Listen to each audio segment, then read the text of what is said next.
The Republican field has shrunk just a little bit with George Pataki stepping down. That's right, George Pataki was running for the presidency, but not as of today. He is dropping out. Now he Can I play it? Can I play it? Play it. Ladies and gentlemen, we got him. We didn't know we even had him. We didn't know that we were supposed to get him. Yeah. He was in, so they have the big debate every night, you know, obviously for the Republicans, and then they have the child's debate. They also have 3 or 4 other debates that take place in bathrooms.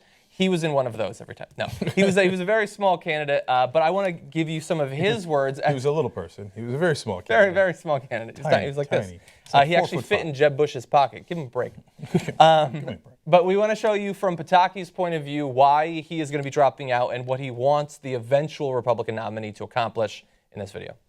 If we're truly going to make America great again, we need to elect a president who will do 3 things: confront and defeat radical Islam, shrink the size and power of Washington, and unite us again in our belief in this great country.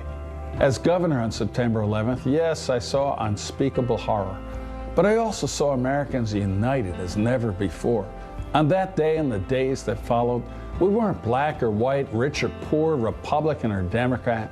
We were just Americans. While tonight is the end of my journey for the White House as I suspend my campaign for president, I'm confident we can elect the right person, someone who will bring us together. I know the best of America is still ahead of us. Happy New Year. May God bless you, and may God bless the United States of America. I'm George Pataki, and I approve this message. I hate almost every second of that. And may God bless you and the United States of America, because he surely did not bless me or my campaign. He didn't even know I was here. Yeah. So he was registering at approximately 0% in the polls. Yeah. That is why he's decided to not drop out, suspend his campaign, because you never know. He might be able to make a comeback. Yeah. Like, well, just in case the other 12 guys in front of me all are involved in some sort of catastrophic accident. Yeah. I'm re-entering the race because I only suspended my campaign. Why are you doing a political ad to drop out of the race? What a bizarre thing. You know, I guess he had money left over, which is bizarre because he raised less than $1 million. Yeah. Now, Larry Lessig, by the way, who would raise more than $1 million to get into the race and did it so much faster than George Pataki, former governor of New York. Pataki's former governor of New York. I know you don't remember him. Okay. He was not allowed in the Democratic debates. No. Isn't that amazing? They didn't have room on the stage. There was like 4.5 people on there. They couldn't fit another podium.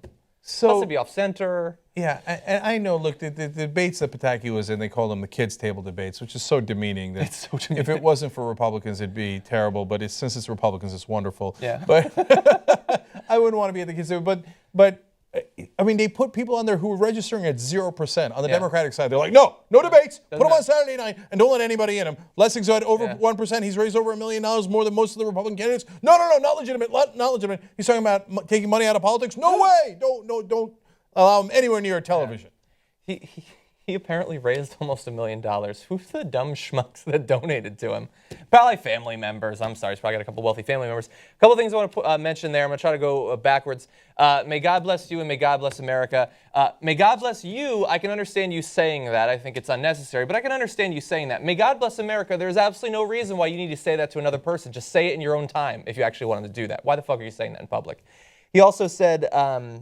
he wanted 3 things. The president has to be able to do 3 things. I could give a list of 3 things that the president needs to do, but it is not going to include confront radical Islam. That is not one of the 3 most important things facing America. I wouldn't put that in the top 10 or possibly the top 20, but he says it's the most important thing. Regressive. Regressive, obviously.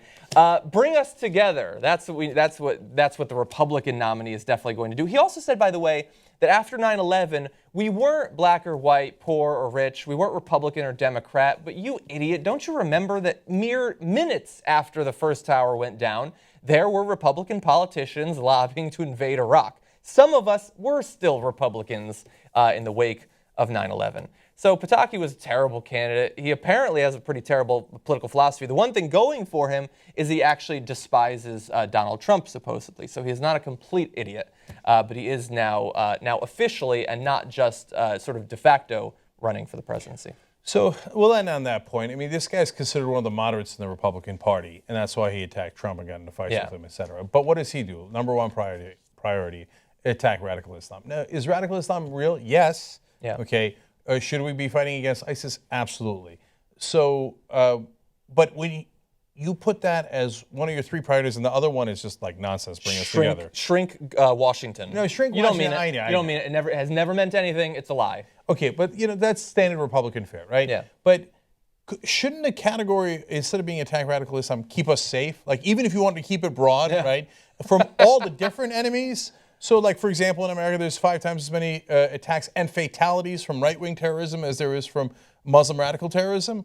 Well, shouldn't we also worry about that if it's 5 times the problem? Nope, don't worry about that. Now, we got other geopolitical interests. North Korea has a nuke. Shouldn't we worry about that? Nope, it's not radical Islam. Don't sweat their nukes, right? Well, what if one lands in Seoul, South Korea or Tokyo or Seattle? No, it's not radical Islam. Not one of our top 3 priorities. Don't sweat it, right? Russia, the invasion of Ukraine, however you want to characterize it. I mean, there's a million problems that are involved in national security. Make sure nobody gets a loose nuke, no matter who they are. That's a little bit of a bigger problem, right? Yeah, no. Just say the magical words, radical Islam. Radical Islam. And that's it. Yeah. Okay. But that would only work if there were a significant number of people in this country who were so stupid that they thought that was the only problem that we face as a country.